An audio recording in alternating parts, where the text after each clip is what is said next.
નર્મદા જિલ્લામાં પત્રકાર પર જીવલેણ હુમલાની ઘટનાએ ભારે ચકચાર મચાવી છે। નમસ્કાર મિત્રો, આપ જોઈ રહ્યા છો શિક્ષાપત્રી સંદેશ ન્યૂઝ। સત્યની સાથે એક નજર આજના મુખ્ય સમાચાર પર। નર્મદા જિલ્લામાં પત્રકાર પર જીવલેણ હુમલાની ઘટનાએ ભારે ચકચાર મચાવી છે, જેમાં શિક્ષાપત્રી સંદેશ ન્યૂઝના પત્રકાર ગિરીશ બારિયાએ તિલકવાડા વિસ્તારમાં ખુલ્લેઆમ ચાલી રહેલા દારૂના વેપારનો પર્દાફાશ કર્યો હતો। ત્યારે આ સમાચાર પ્રકાશિત થતાં અદાવત રાખી કુખ્યાત બુટલેગર એવા મનીષ તડવી અને તેના સાગરીતો સંજય તડવી અને રાકેશ પટેલ સહિત 4 થી 5 શખ્સોએ ગિરીશ બારિયા પર જીવલેણ હુમલો કર્યો હતો। ગંભીર રીતે ઇજાગ્રસ્ત ગિરીશ બારિયા હાલ રાજપીપળા સિવિલ હોસ્પિટલમાં સારવાર હેઠળ છે। ત્યારે ઘટનાની જાણ થતાં રાજપીપળાના ધારાસભ્ય દર્શનાબેન દેશમુખ અને સાંસદ મનસુખભાઈ વસાવાએ હોસ્પિટલ પહોંચીને ગિરીશ બારિયાની મુલાકાત લીધી હતી। બંને લોકપ્રતિનિધિઓએ પત્રકારને સાંત્વના આપી અને હુમલાખોરોને સામે કડક કાયદેસરની કાર્યવાહી કરવામાં આવશે તેવી ખાતરી આપી છે। આવો જાણીએ આ ગંભીર ઘટના બાબતે બંને લોકપ્રતિનિધિઓએ શું નિવેદન આપ્યું હતું। એક પત્રકાર ઉપર જીવલેણ હુમલો થયો છે, આપે એની મુલાકાત લીધી છે, શું પરિસ્થિતિ છે એમની ઈજાઓને લઈને? ગઈકાલે સર્વે થોડી માહિતી મળી હતી કે ગિરીશ બારિયા નામના એક પત્રકાર છે, એમની ઉપર બુટલેગરો દ્વારા હુમલો કરવામાં આવ્યો। 7-8 લોકોએ એમને બેટથી ખૂબ જ મારવામાં આવ્યા અને એના લીધે એમને ખૂબ જ ગંભીર ઈજાઓ થઈ છે અને એમની આંખમાં પણ લોહી જામ થઈ ગયું છે, મગજની નસોમાં પણ એમને માથામાં જે માર માર્યો એનાથી પણ એમને લોહી જામ થઈ ગયું છે। આટલી ગંભીર ઈજાથી જાણે મારી નાખવા માંગતા હોય એ રીતનું જયારે એમની ઉપર આ રીતનો હુમલો થયો છે, ખૂબ જ નિંદનીય છે। અને આવા લોકો જયારે એક પત્રકાર કે જે સમાજને એક વાચા આપતા હોય છે, સમાજના પ્રશ્નોને એક પ્રજાના પ્રશ્નોને વાચા આપીને સૌની સમક્ષ મૂકતા હોય છે, ત્યારે એવા વ્યક્તિ ઉપર બીજો આવી રીતના હુમલા કરવામાં આવે તો સામાન્ય વ્યક્તિનું કે સામાન્ય જનતાનું કોણ બેલી રહેશે। અને આવા લોકો જયારે ખૂબ જ સમાજના માટે આવી રીતના ખૂબ જ નિંદનીય કામ કરી રહ્યા હોય છે, એવા લોકો માટે સરકારમાં અમે પણ રજૂઆત કરીશું અને સરકારમાં આવા લોકો તરફ ખૂબ જ ઝડપી એક્શન લેવામાં આવે એ માટેના તમામ પ્રયત્નો કરીશું। આ ભાઈને અત્યારે જે ગંભીર ઈજાઓ થઈ છે એના માટે અહીંયા સિવિલ હોસ્પિટલમાં એડમિટ કરવામાં આવ્યા છે। ખૂબ જ સારી રીતે એમની સારવાર થઈ રહી છે, એટલે સિવિલ હોસ્પિટલના સર્જિકલ વિભાગના ડોક્ટરોને પણ અભિનંદન આપું છું। અને આ ભાઈ જે છે ગિરીશભાઈ એ જલ્દીથી સાજા થઈ જાય અને પોતાના કામ ધંધો ફરીથી શરૂ કરી શકે એ માટે અમે ભગવાનને પણ પ્રાર્થના કરીએ છીએ કે એમને જલ્દીથી સ્વસ્થ થઈ જાય। Okay, done. બુટલેગરો બેફામ થયા છે, ગઈકાલે એક પત્રકારને મારેલા છે તિલકવાડાના, તો આપે એમની મુલાકાત લીધી, શું કેવું છે આપનું? આપની વાત બિલકુલ સાચી છે। ઘણા સમયથી દારૂ જુગારના અડ્ડાવાળાઓ બેફામ બની ગયા છે ને એમને કોઈ રોકટોક કરવા માટે જાય છે તો એમને હુમલો કરી દે છે।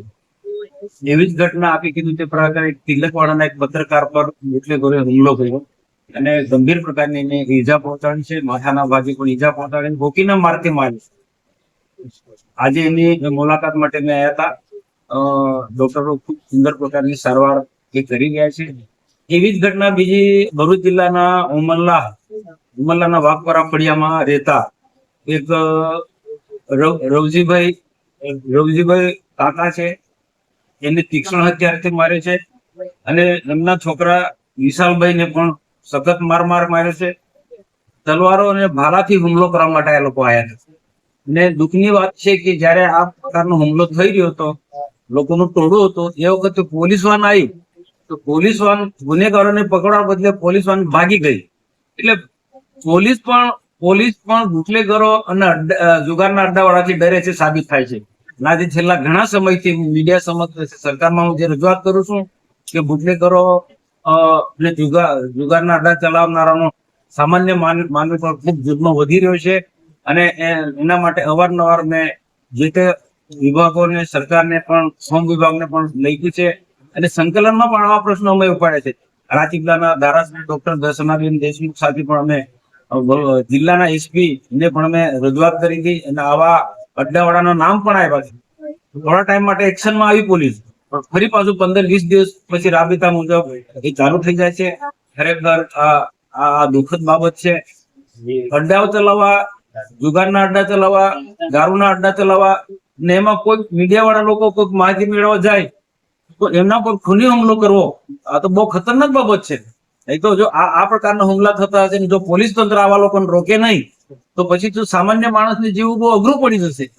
અને આ દાદાગીરી કરનારા લોકો આવી રીતના મીડિયા વાળા હશે કે પછી કોઈ પણ સામાન્ય માણસ નાગરિકને ખૂબ હેરાન કરશે તો હું રાજ્ય સરકાર ને પણ હું ધ્યાન દોરીશ અને પોલીસ વિભાગને તો હું ખાસ આગ્રહપૂર્વક વિનંતી અપીલ કરું છું કે કેટલાક પોલીસ અધિકારીઓ એલસીબી ના ખાસ થોડા દિવસ પહેલા નામ પણ આવ્યા પોલીસ ના એલસીબી ના જમાદાર, એલસીબી ના કોન્સ્ટેબલ, એલસીબી ના પીઆઈ સહિત બીજા એની સાથે જોડાયેલા આ બધા જ લોકો આ ભાગીદાર છે. હું તો સ્પષ્ટ મારો આક્ષેપ છે.